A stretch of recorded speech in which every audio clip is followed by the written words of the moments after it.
So how did you know her? I'm the kid's gay uncle. I'm their gunkle. Wait, you're Brooks's I'm gunkle? Brooks's gunkle. I'm the blueprint. You're When Brooks. I sort of walked away from Big Brother. Like, I never really talk about it. The racism and the homophobia that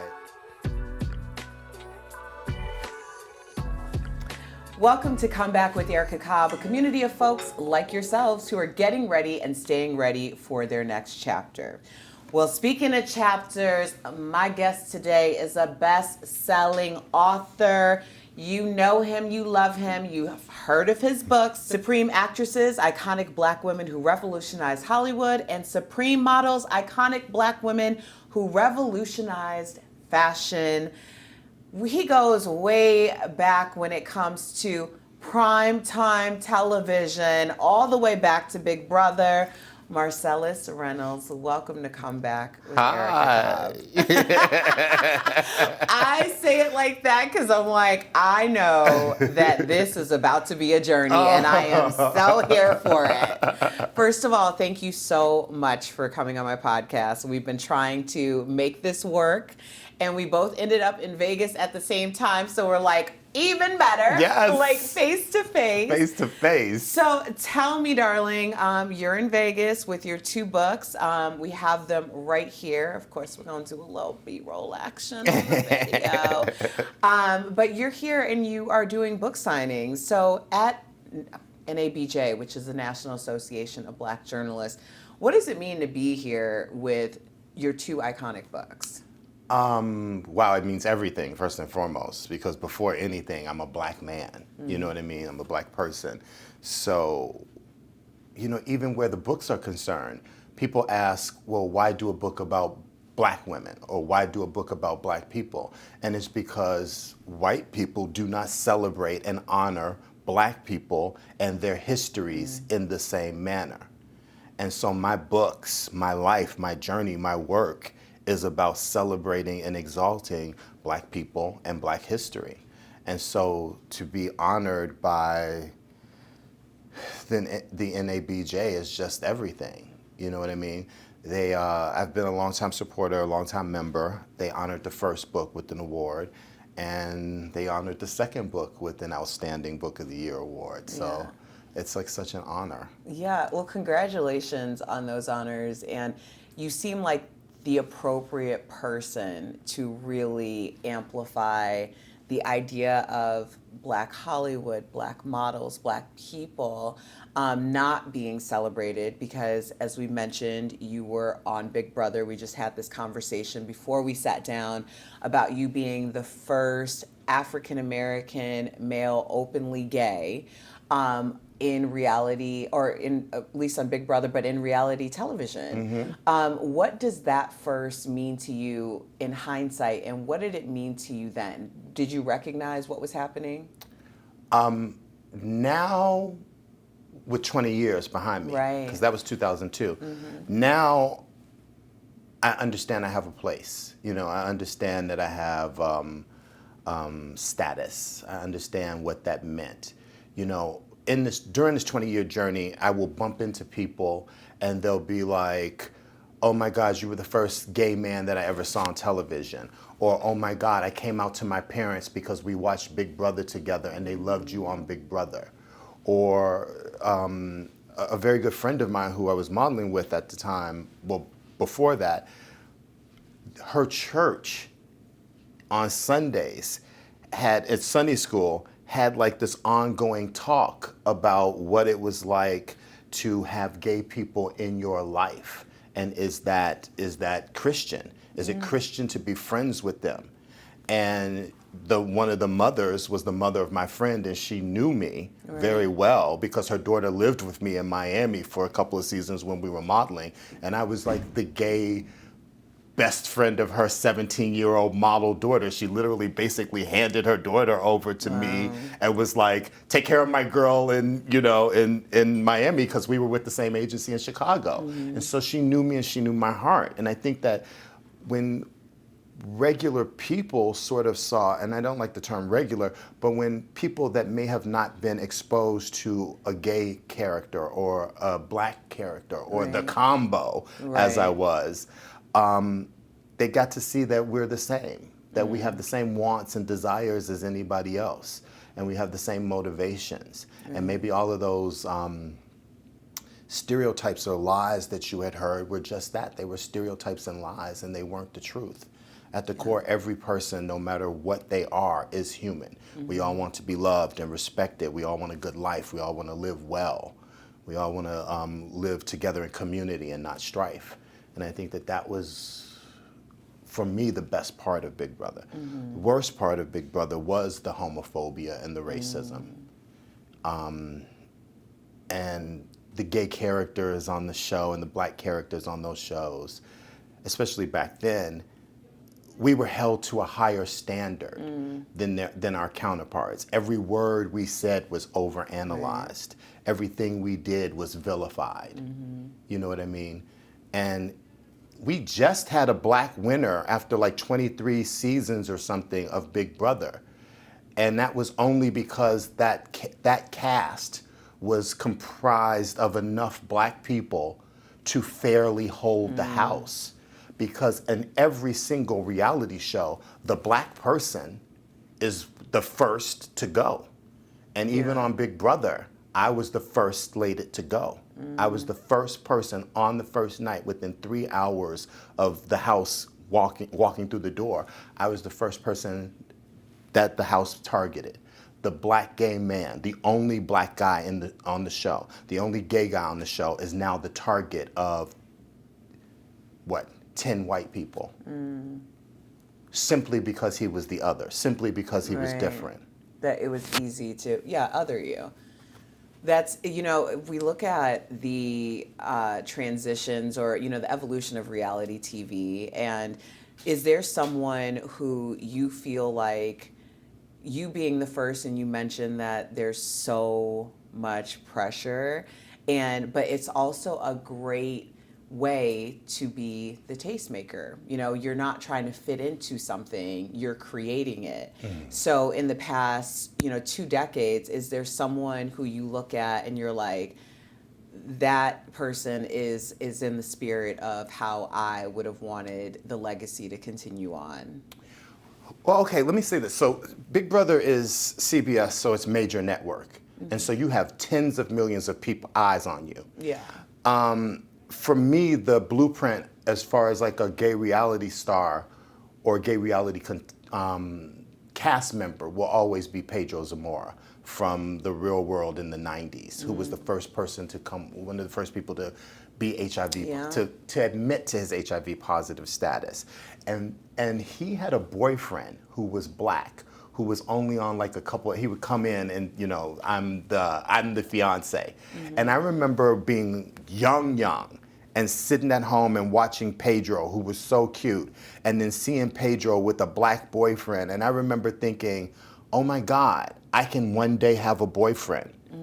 You know what I mean? I can one day actually have a boyfriend who will be my fiance and maybe get married. And that's the power of reality television. So however many years later, maybe 10 years later, when I appear on the show and I'm a cast member on that show, I didn't see that. I didn't feel that power or responsibility because I did it as a lark. So I didn't understand until literally the day I was walking into the house, when they had us lined up outside the house and I'm wearing my mic and the sound stage and all the people and the cameras are like standing outside, that, oh my God, your life is about to change. Oh my God, you're going to be the gay guy on the show. And for the first couple of episodes, I didn't hide my gayness, but I hid my gayness. I wasn't completely, truly, honestly, 100% myself. What do you feel like you were hiding? I didn't, there was a black woman on the show, and I remember she got into a fight on the show, like a screaming match with another house guest. And she walked up to me afterwards and she was like, oh my God, was I the angry black girl on the show? Was I the angry black girl on the show? And I was like, oh my God, Danielle, you were. And nobody else has that, that burden. right? Right. She literally was attacked by another person, and her response was to respond in anger, and that's Well, valid. match energy. Right, to match Right. energy. And here we are both. I didn't want to be the gay guy on television, so I didn't want to be like, sort of flitting around and be any sort of stereotype that you could pick up on that was like, oh my God, he's gay. You know what I mean? And I didn't want to be the angry black guy on the show, so I was sort of avoiding confrontations with people. You know what I mean? I was just quiet, Yeah. In the diary room, I was being completely my authentic self, where I Yeah. was like in my cashmere sweater, and I'm like, oh my God. I remember I said this thing innocuously about clutching my pearls, which is like kind of a, a funny, Yeah. thing that women and men say. Well, gay men and women say.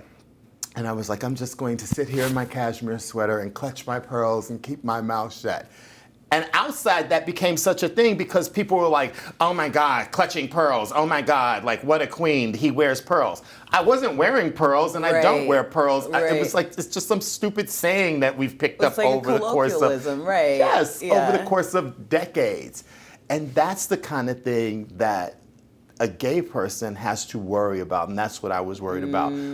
But it was when after they nominated my ass, I was like, well, I'm going, so let me give you all Marcellas. Right, right. It's so like when we talk about that burden, I am fairly new to the television side of the industry, and I really felt like, I get these questions a lot, and I can understand why people ask, like, do you temper yourself or do you change things so that people don't get the wrong impression about you? And I think that anyone who's been in front of a camera can have a tendency to try to do that, but when you're in front of a camera long enough, Big Brother is a great way to be like, all right, I'm living in front of a camera 24/7, but you start to just let those guards down because it's impossible to try to pretend to be anything other than yourself. And for people who are really invested in you as a person, then they're more willing to look at you as the totality of a person, which is who we all are. So, Right. when did you feel like because you've had a very long and successful career and you've worn multiple hats.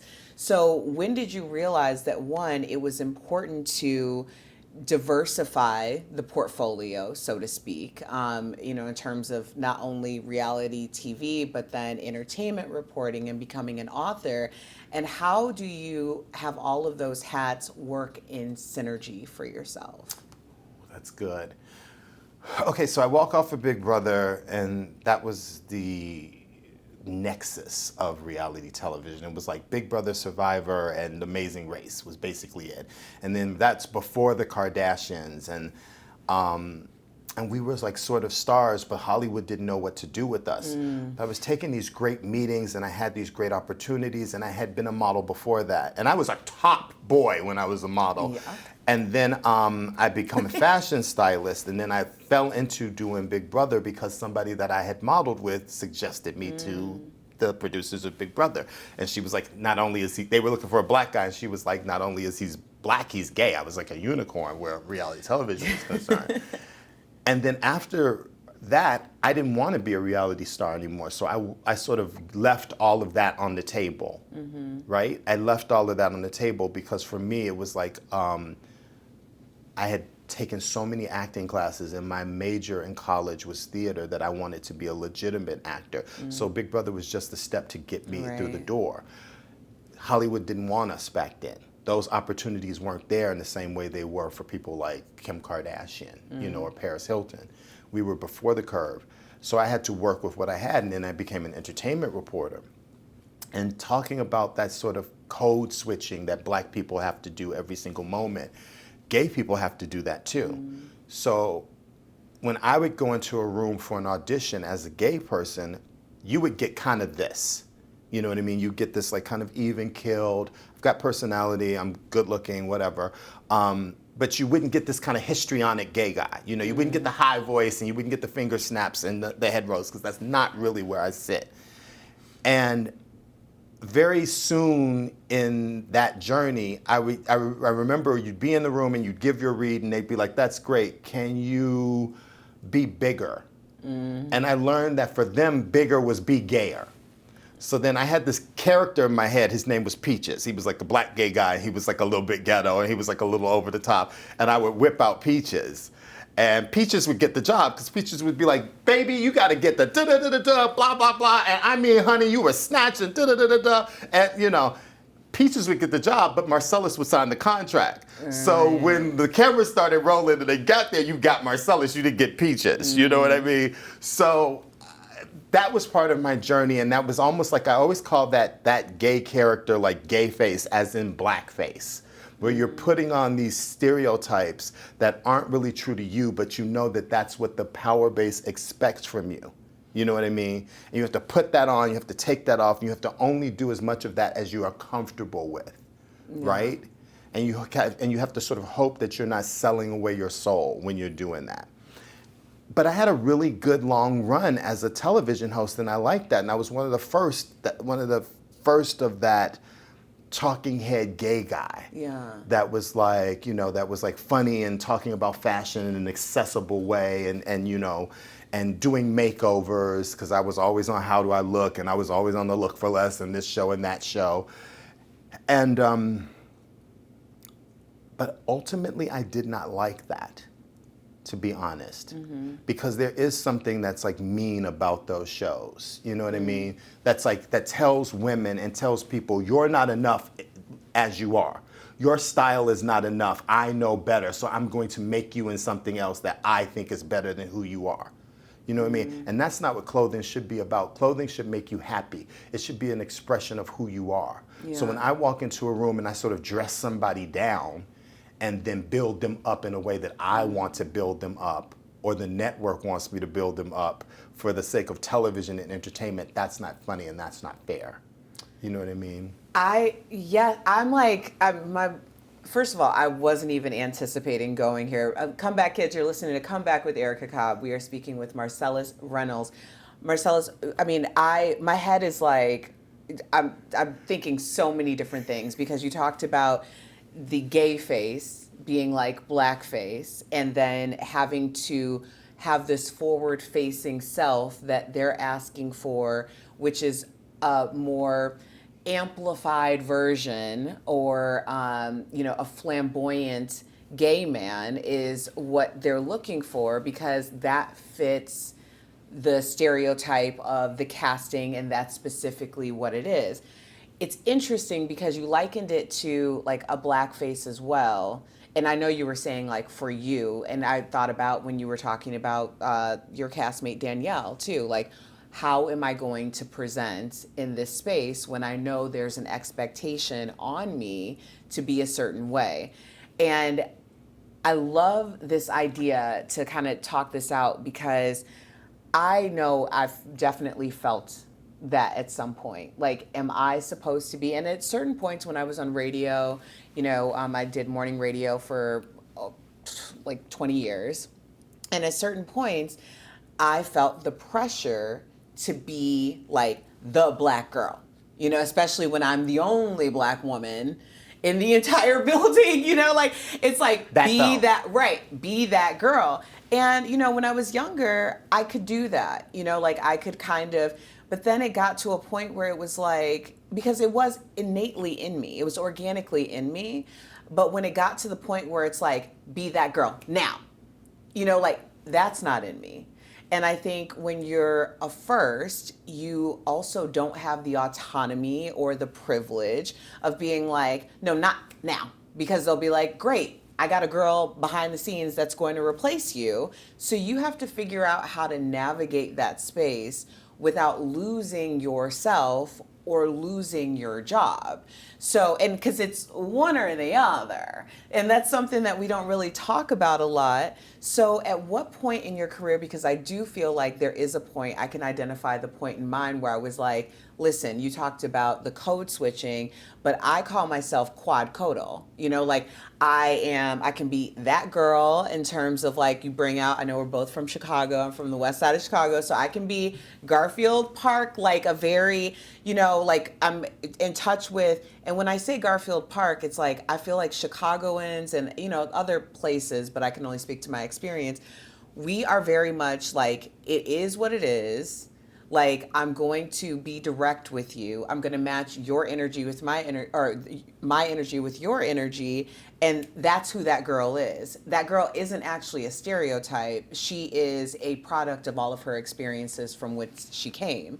When I talk about, like, then when people are like the Oprah, that's a product of, my education and my, the reps that I took for interviews. So there was a moment in my life that I can think of specifically where I'm like, I can be all those things actually, but I have to be them when I need to be them.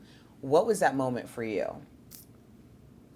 I've had so many moments. I've had so many lives. I can tell you the first time that I really made the connection and I really was like, enough of this nonsense. I was doing a show for E! International called The Perfect Catch, and the co-host was a very posh British woman named Louise Rowe, and the host was Carmen Electra. And Carmen was difficult. And so a lot of the work ended up falling upon me and Louise. We were supposed to be there touring the Greek islands and basically showing up for the judging panels and moving on. And the next thing you know, we're like now like literally hosting things, literally hosting our own segments and like, really interacting with the cast. And it was like sort of crazy, and it was very trippy for me because talk about being the only black person on set. I was sometimes the only black person on the island because I was in Greece. Right. You know what I mean? And there was a day where I wasn't getting the respect that Louise was getting. I wasn't getting the respect that Carmen was getting. And I was actually doing more work than either of them because of my personality and because of how I started to get along with the cast. And there was a black guy in the cast. His name was Tori. He was a dancer. And there was just a day where it was like, the producers were supposed to come pick me up from the hotel, and I like waited around for like hours. And when I got when they finally came to get me, I was in the car with like 6 other people, and I had all these beats I had to get because I was hosting a competition, and I got there, and I wasn't like the normal like Marcellas over the top, gay boy that they wanted.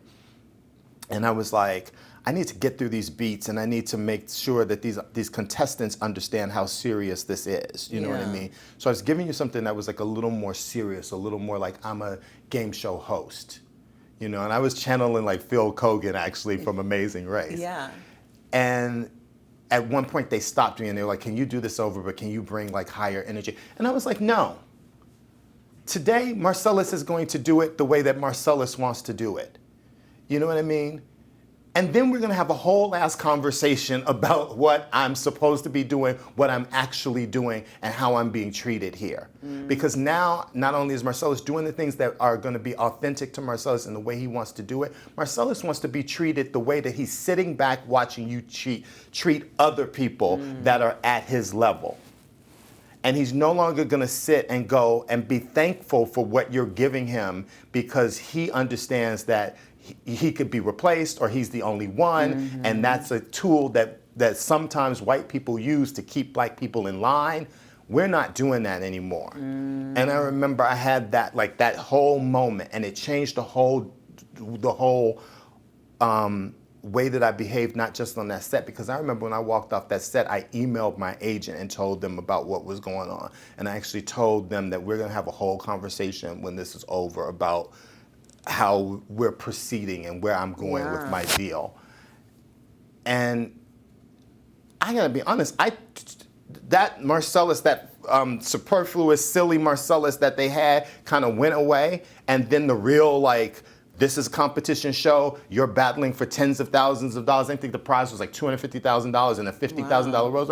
When that whole thing changed and it became serious, the whole show became like more serious. The contestants started really like playing. Yeah. And then all of a sudden I got more and more like work. So it was almost like the producers need to see it and go, wait a minute, this guy has given us, Phil Kogan, or he's given us Jeff Probst. He's given us a real game show host. We need to meet that level. Yeah. But I was sitting in the seat of fear because I was the only Black person. I was so grateful to have been asked and hired that I wasn't even willing to speak up. Right. And it was only when I spoke up that I was like, let's do something that's friggin' real. Yeah. That gratitude thing of just being happy to be there. It's like, you brought me in here for a reason. Maybe you don't understand what that reason is, so let me illustrate to you the reason why I'm actually here. And then that goes back to the not fitting in. It's actually creating the template. Marcellas Reynolds creates templates. Come back, kids, okay? We're going to have more with Marcellas right after this. Hey, Comeback Kids. You're listening to Comeback with Erica Cobb. I am speaking with entertainment reporter, best-selling author, and just overall badass because you've seen him everywhere, Marcellas Reynolds. Marcellas, I want to get into the social media side of the program because, when you were on Big Brother, social media wasn't what it is now. However, you really had to deal with a lot of scrutiny, homophobia, racism coming from people who were, quote, fans. And I know our girl Rachel Lindsay, we love her, but she talks about this with The Bachelor and Bachelor Nation. There's a Bachelor Nation and there's a Bachelor clan. So what were your experiences with social media? Well, as you know, it was 2002, so it was like this sort of infancy. But we did have Twitter, I think, or very soon after, and we did have Facebook. And there's a internet part, a component. At any time, 24/7, you could go and watch the Big Brother house on the internet. Yeah. So there is a real component, and fans would and there were competitions where the fan base could vote for certain house guests to win things. So you were sort of currying to their favor, even though you didn't know it. Yeah. You know what I mean? Although once you won something that was fan driven, you knew how the fans felt about you. And I did win a couple of things that were fan driven, so I had an idea that the fans were sort of getting it. I hope they were. But then afterwards, I sort of walked away from Big Brother. Like I never really talk about it. The racism and the homophobia that I experienced and still experience to this day from that fan base was like unbelievable. And I'm very sensitive, so I hear my detractors higher than I hear my fans. You know what I mean? And the things that people say, and I made a mistake during the game that cost me the game. I got evicted.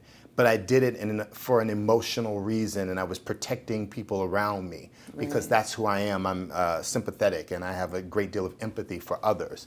And so I can live with what I did because I did it for the right reason. It wasn't motivated by money, it was motivated by love. But ever since that day, there's always been this Marcellas is an idiot because he gave up the money or he gave up his immunity. And it's not only an ongoing theme that we've been talking about for 20 years. It's also something that the network and the host of the show has perpetuated for years. Julie Chen goes on every single interview when she's asked about Big Brother. Some reason, 20 years later, my name still falls out of her mouth. It's not, he was the very first out gay Black man that ever appeared on a major network television show. It's not he was a groundbreaking contestant. It's not he lasted 10 weeks out of 12 in a house that was racist and homophobic. It's he gave up the veto and he's an idiot. And that was his ego. And anybody that knows me knows that I played with my heart. I was protecting the other Black girl. I was protecting the white virgin. The people that were actually vilifying me because I was the gay guy were the people that I was dragging to the end and protecting. So when the fans talk about me in this like sort of negative way, oh, he was so mean because all he did was sit around and talk about people, or I didn't sit around and talk about people. I talked about people in the diary room when I was prompted to talk about them, and I told the truth of what I was feeling. Yeah. You know what I mean? But still to this day, the things that are written about me on Twitter, I recently gave up my name on Twitter. And so that means I gave up my verification. Because every single year when we lead up to Big Brother, it starts. And people would tag me in the ugliest, nastiest thing. And so I turned my Twitter into Supreme Books. And now it's, when you tweet at Marcellas, you tweet at Supreme Books. So if you mention Marcellas, you mention Supreme Books. So you're actually giving me money and adding to the books coffers and the books press. But I had to let that algorithm. go. Yeah. I had to let it go. Yeah. Because I couldn't have, people that you do not know who never knew you will assign the ugliest things to you that are untrue to you, that are mean and malicious, and think it's okay because of the veil of social media to tell you that. Yeah. And you're going to see it because they tagged you in it. Right. You don't have to tag me in it. You don't have to look for me and find my tag and tag me. If you want to say something, just put my name on there. I'm not searching my name, but I see it when you tag me in it. Yeah. You're mothers who have kids. You're grown men, and you're talking about somebody you never met and something that happened 20 years ago, and you're calling me a faggot, or you're calling me mean, or people have literally called me the N-word, nigger faggot, and tagged me in it. Yeah. And I'm so glad that he didn't win. And you've been living in their minds rent-free for 20 years. For 20 years. You know, like that's the thing. What would you say to people, because again, there are people who are just fans of the show, and I consider, or like fans of any show, because I'm like a huge reality person. You know, like it is my, I would say guilty pleasure, but I don't feel any guilt about it. But I consider it like watching a football game. You know, like it's a spectator sport. So when I am like talking about it on podcasts or on a show or whatever, I'm speaking about it as a viewer, as a fan, right? But I'm also like, my way of talking about it is more to like dissect the relationships and like, what did this mean when da-da-da-da, you know? So how do people have like a fandom, and when does it go into like you are just maliciously hate watching, and also hate watching someone who isn't even on your screen this season? What is that line for you? Do you appreciate when people are like kind of dissecting what has happened in any scenario for you? I think you get to, it's interesting because I have this weird,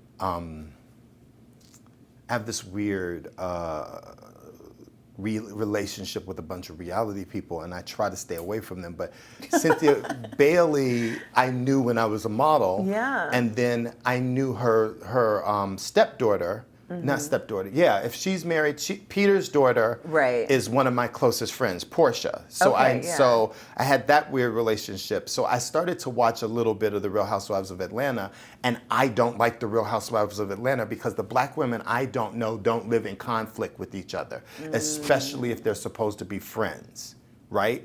And I understand that heightened, you've got to do it for the camera, but at what cost? You know what I mean? At what cost? Because the power base, the casual viewer looks at that and they think that that's how all black people interact with each other. That's how all black people are. Now, I've met Nene, and Nene and I love each other because Nene was a fan of Big Brother. Yeah. I've met Phaedra, and Phaedra and I had like a whole love scene. I've met Candy, and I worship at Candy's altar. Yes. And so you have to almost go, even though this is a reality show, these people, I think of it like this. It's improv. So the character that they're creating on the show is the character that they're creating on the show, and I give them latitude to be who they really and authentically are outside of the show. So that's it for me. I can sit and I can go, I didn't like what she said on the show. I don't like how she behaves on the show. Yeah. But I also understand that off the show, she's probably not that this is only how she's behaving because she's trying to get her bag. Or it's editing. Or it's as editing. well. Yeah. I will never sit back and blame editing for something now, because I used to do that. Oh, I was edited that way. But you gave them the raw material to act out, to cut it like that. So Yeah. No, but I do think sometimes it can look a little different Oh, than definitely. how it actually went Oh, down. So God, yeah. I do like always give that grace. And when I say, like I am just like, I love the Housewives. Like I love, I love it because I consider it a spectator sport. Girl, I almost did the Real Housewives of Salt Lake City. Meredith Brooks, Yeah. who I know is Meredith, Meredith Marks. Yeah. Who I know is Meredith Rosenberg, and I have been best friends since she was like 17. I met Meredith when she was 17, and I was like maybe 22. I've known her through all the kids. I've known her through the husband. I knew her before Seth. So how did you know her? I'm the kid's gay uncle. I'm their gunkle. Wait, you're Brooks's I'm gunkle? Brooks's gunkle. I'm the blueprint. You're when Brooks Brooks is Mark's out there gunkle. acting out, Brooks got so much of that from me because he was around me when we were little. He was baby. There's pictures somewhere of me with all the kids, with them on my lap. Oh my gosh, I love it. I didn't go to Meredith's wedding to Seth because I was modeling in Milan. That's the only reason I didn't go to the wedding. Oh my gosh. And because wait, is Meredith from Chicago? She's from Chicago. Yes, the Chicago connection. This is how I met Chicago. You'll appreciate this is how I met Meredith. Meredith was walking down the street, and I'll never forget this. She was wearing head-to-toe Sonia Rykiel, and it was purple. It was like a purple. Sonia Rykiel used to do really luxe tracksuits. Okay. You know what I mean? So they were sweat material, and they were tight, and it was like a pant, and she was wearing it with like a platform shoe, and she was like walking down the street. She was the most beautiful thing I had ever seen. I was with my gay bestie, David, and David used to be, God, this is dating myself, but people used to call us Linda and Naomi because David was white and I was black. And so Linda and Naomi are walking down Oak Street shopping. Yes. And this girl, Meredith Marks, is coming towards us. And as soon as she got to us, we were like, oh my God, we love you. It's Sonia Rykiel. And she was like, really? And we were like, yes. And she was like, who are you? And I was like, I think I probably said I'm Naomi, and David probably said I'm Linda. But I was like, I'm Marcellas, and this is David. And we were like, what are you doing? She's like, she's like, I'm shopping. And she was like, what are you doing? And we were like, we're shopping. And I was like, come with us.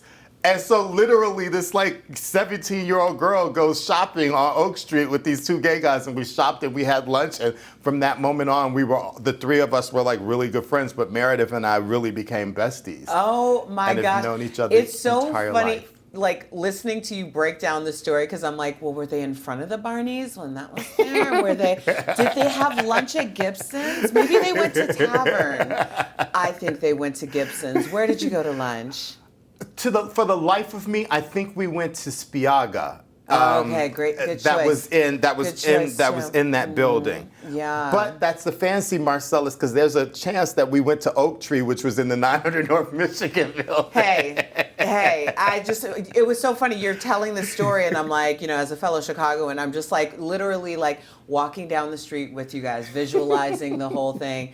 That's a very Chicago story, but that is a very Chicago story. That is crazy. So, okay, so Meredith on Salt Lake City, so you would have so what were you going to do? There was, I was in talks with the original production company, which didn't turn out to be the production company that the show went with. There was a chance that Seth wasn't going to do the show. Okay. Because of his job. Right. And Meredith needed like a sidekick. She needed somebody. And quite honestly, when Meredith opened the store in Salt Lake City, I worked at the store.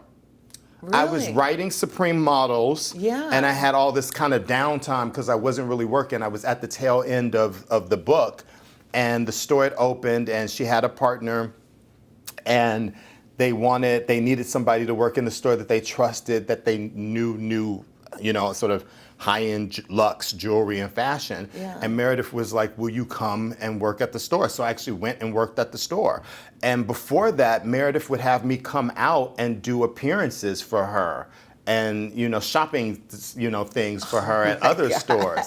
Like that's how. And I was one of the first people to use her jewelry when she started her jewelry line, and I was putting it on celebrities. Who did I put? I put it on Jayma Mays. I put it on Jordan Sparks for her fragrance campaign. Oh my goodness! Yeah. Oh my God. Okay, this is so funny because Marcellas, I have like all of these notes and We have not talked for about you, the books. and I am like, oh my gosh, like I cannot have a 5-hour interview with you. Okay, first of all, thank you for that Real Housewives Salt Lake City Meredith Marks nugget. That was great because I live for a Brooks Marks tracksuit, and I am that's your little. so bummed I didn't do the show, to be honest, because I really, it just didn't play out, because I had all these conversations with them and had talked, and was willing to do it, and then it went to a different production company, and then I was out because then all the family got Yeah. kind of signed up for it, Right. and I was so bummed because I was like, I've resisted doing reality shows for a really long time, but I actually thought that because Meredith and I are so close and we have like this completely stupid, goofy relationship, that it would have been really interesting. But I'm telling you, the first time somebody had come from Meredith and spoke out of line with her, and then I had to step in, it would have been a whole completely different thing. Because that's my ride or die. And I don't know, Marcellus. I'm kind of feeling like we went down this road because Real Housewives of Salt Lake City definitely needs a casting refresh based on some recent news. True. We have a cast member, the only black cast member, not returning. We have another one who was super racist and got caught not returning. Then we have one who is apparently going to the clink. So I feel like Bring me on. there is an opening. Real Housewives of Salt Lake City. So I know all these housewives too, and I kind of have a little crush on Andy, and all my friends are like, I want to introduce you to Andy, and it hasn't happened yet. But bring me on Housewives and hook me up with Andy and let me get married and become like the ultimate housewife. First of all, I'm a Bravo-holic, so I can tell you that is a line like all the way through New York City, apparently, for that same job. Secondly, Listen. I do feel like you would be great on Watch What Happens Live with your my two books. beautiful books. Yes. Let's do a Watch What Happens Live promo. Like this is screaming Watch What Happens Live, okay? Cynthia Bailey is actually in that one. She's in okay. Supreme Models. Let's get into it because not only Supreme Models, Supreme Actresses, this is this is what my coffee table at home actually looks like. This book, I know I've spoken to you on the daytime talk show about your book. Just such a beautiful amplification and highlight of Black women.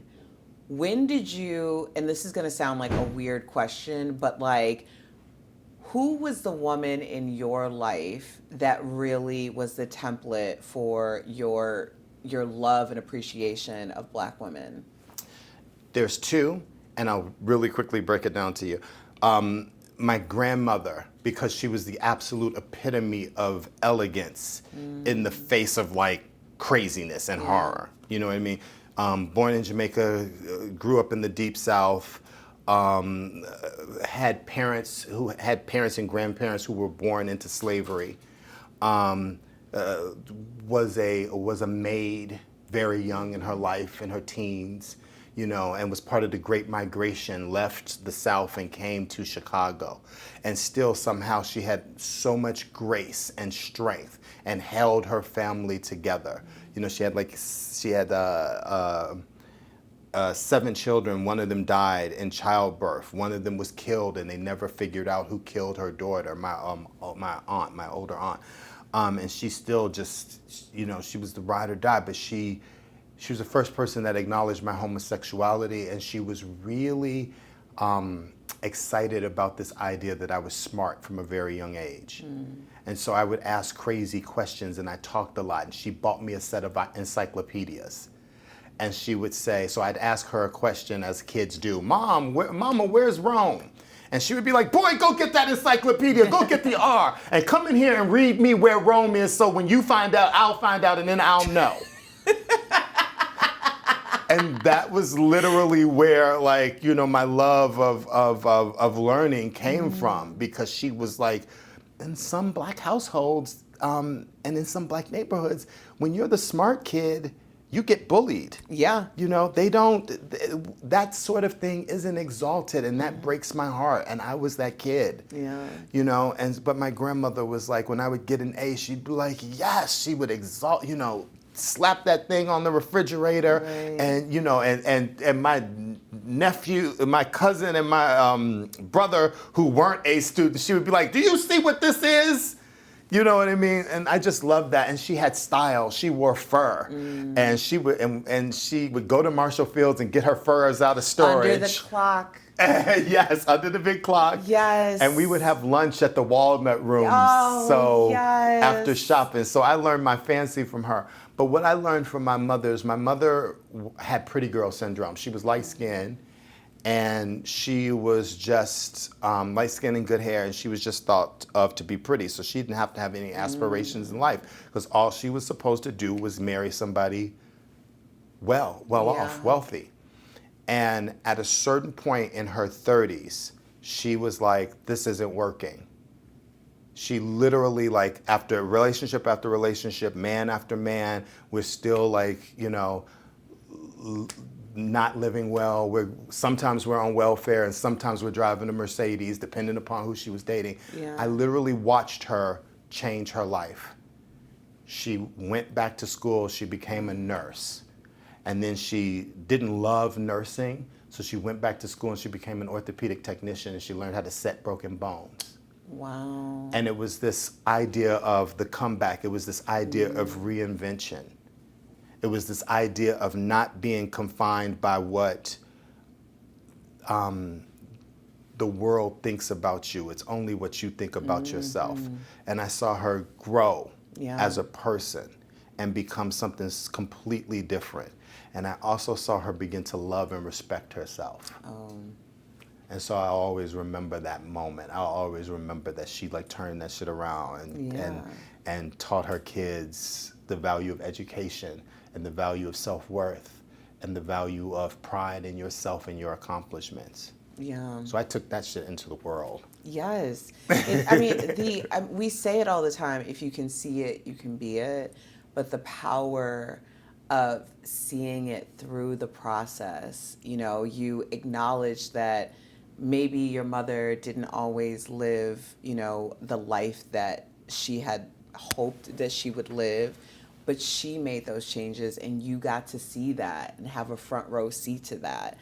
You know, like I feel the same way about my parents, where I'm like, what, like I saw that. So there was never a doubt in my mind that whatever I wanted to be, I could be. It might be messy on the road to get there, but I also saw that messes can be cleaned up and something beautiful can come out of it.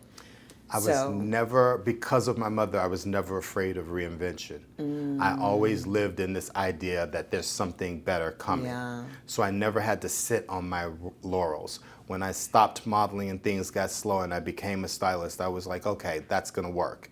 When I stopped styling and became a reality star, I was like, okay, it's gonna work. Yeah. It might be painful to get to the next level.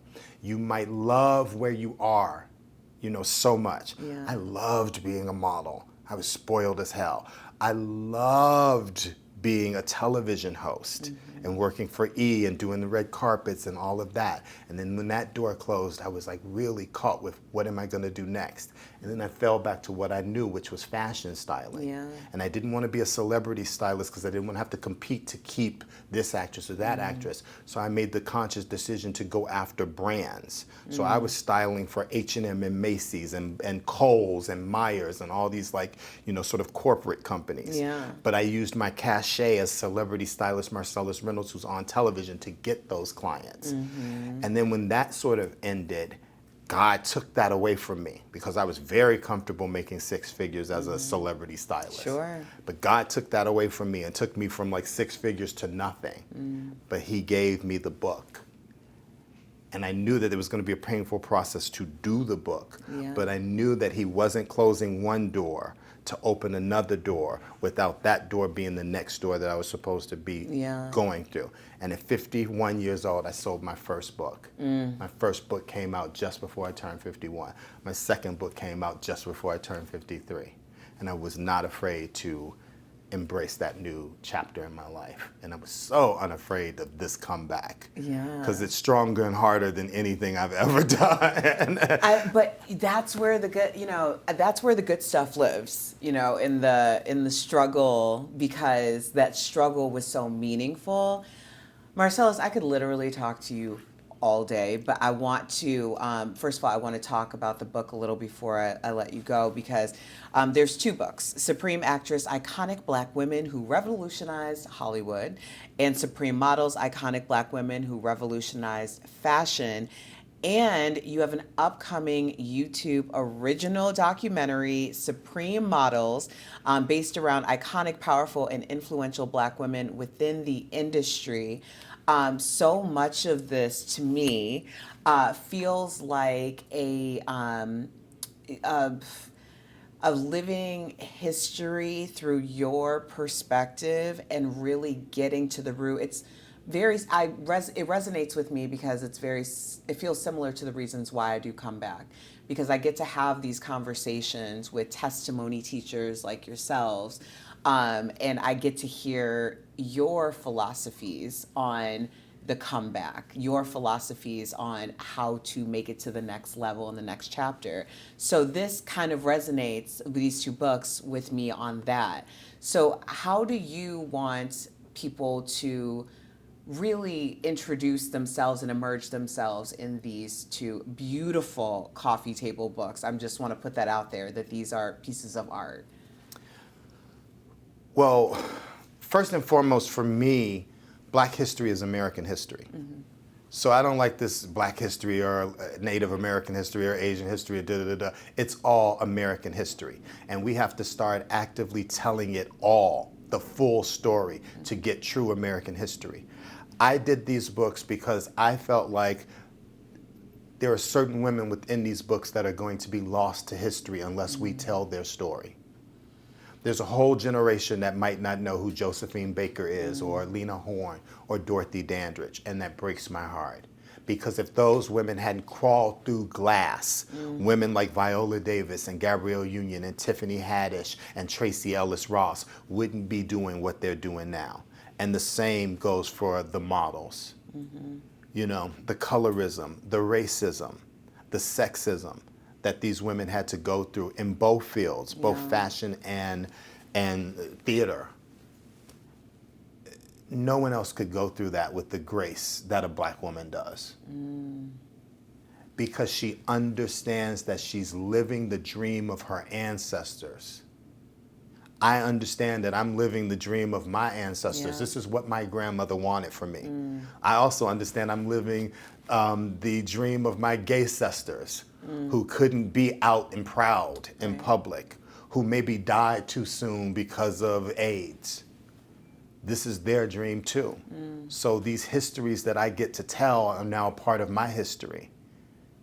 Yeah. I've made it easier for a gay guy to walk into a room and pitch a book, because it took me 8 years to get Supreme Models happen. And I was told several times by white men that a book about Black women wouldn't sell. Supreme Models is a bestseller. It was one of the best-selling books of 2019 and 2020. It's the best reviewed book of 2019 and 2020 as far as fashion books. You made that mistake when you said to me, a book about Black women won't sell. The success that I had was I didn't believe that. Right. And also, like, there's something too, I used to say, I succeed out of spite alone since 1981. Like, sometimes I'm just like, I really don't even feel like succeeding, but you just told me I can't, so now I gotta do it. I gotta do it. I gotta go harder. Let me get up and go do it, because now you said I couldn't, and you woke up the sleeping bear. Can I just tell you that I have been going so hard since Big Brother. The moment I lost that money, the moment I walked out that door, and the moment that people thought of me as like an idiot or a fool because I made a mistake with my heart, I was like, y'all don't even know yet. That was just scratching the surface of who I am and what I could be. I'm not done. Out of Big Brother, without going back and doing Big Brother again or going back and doing another reality show, I am the single most successful contestant from Big Brother. Who else has had a real career in television that wasn't going back and doing another reality show and another reality show, acting like an idiot on camera, dancing for the bear, you know, or being the dancing bear? Nobody has. So I might not be the most successful reality person that came out of Big Brother, but I am the most successful, legitimate star that that franchise created. Nobody has 2 best-selling books. Nobody is the executive producer of a documentary.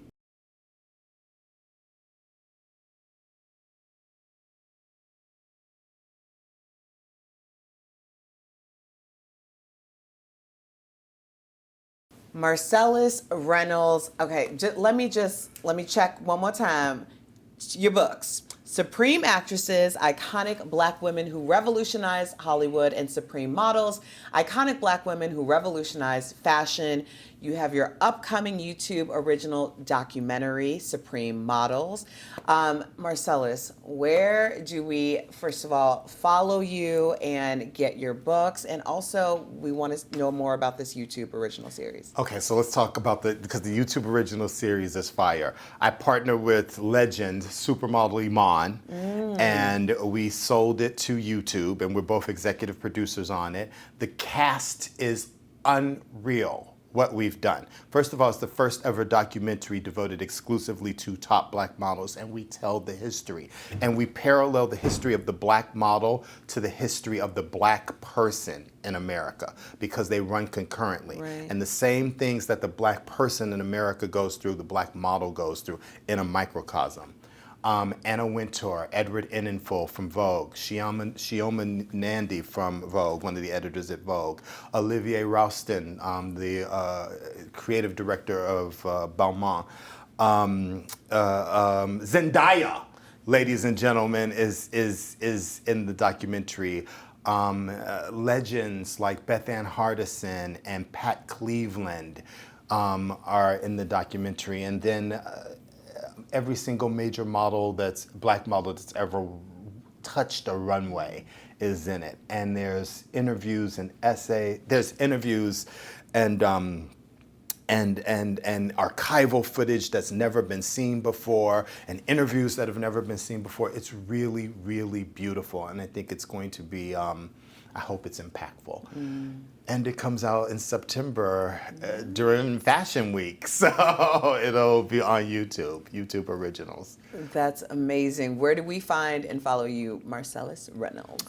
I am Marky Mark, like Marky Name and Lights on Instagram, and then both of the books have their own Instagram pages. And then I'm Marcellas Reynolds on Facebook, and I spend a lot of time on the gram, of course. Okay. Yeah. And then you can find the books at every bookstore anywhere, all over the world. Wherever books are sold. But you can find them, literally you can find it wherever books are sold, and I love that. I love that you can walk into, a little black girl can walk into a bookstore and see a black woman on the cover that looks like her, and she can open the book and she can see other black women that look like her who have done it. But you know, it's available online also, but really go to your neighborhood bookstore. Bookstores are struggling, and buy a book.